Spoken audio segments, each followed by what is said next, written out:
14 એપ્રિલના રોજ ધારી ખાતે ભારત રત્ન ડૉક્ટર ભીમરાવ આંબેડકરની 135મી જન્મ જયંતિની ભવ્ય ઉજવણી કરવામાં આવી હતી। આ અવસરે બાબા સાહેબની પ્રતિમાને ફૂલહાર કરી ભવ્ય શોભાયાત્રા યોજાઈ હતી। જીવનદામણી હાઈસ્કૂલ ખાતે યોજાયેલા કાર્યક્રમમાં સમાજના શ્રેષ્ઠીઓ, ઉચ્ચ શિક્ષણ મેળવનાર તેજસ્વી પ્રતિભાઓ અને કન્યાદાન કરનાર માવતરોનું સન્માન કરાયું હતું।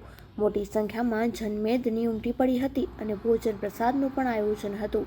પોલીસ વિભાગ દ્વારા ચુસ્ત બંદોબસ્ત જાળવવામાં આવ્યો હતો।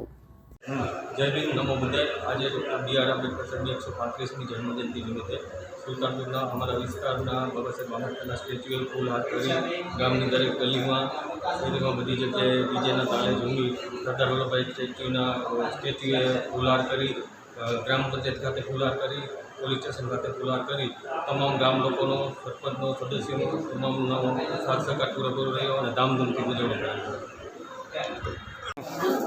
જય ભીમ, નમો બુદ્ધાય। આજે ડૉક્ટર બી.આર. આંબેડકરની 135મી જયંતિ હોય અને સુલતાનપુરનો સમસ્ત અનુસૂચિત જાતિ સમાજ ધામધૂમથી એની ઉજવણી કરતો હોય, અમે બધા લોકોએ આજ બાબા સાહેબની 135મી જન્મ જયંતિ મનાવવા અમે સુલતાનપુરની અંદર દલિતવાસથી માંડી ગામનો ચોરો બરાબર, સરદાર વલ્લભભાઈ પ્રતિમા તેમજ પંચાયત અથવા પોલીસ સ્ટેશને જે બાબા સાહેબના જે ફોટો અને સ્ટેચ્યુ હોય એને ફૂલ અર્પણ કરી અને એના બાબા સાહેબને સન્માનિત કરી સમસ્ત અનુસૂચિત જાતિ સમાજ અમે બધા ભેગા રહી અને ધામધૂમથી આજે ઉજવણી કરેલ છે।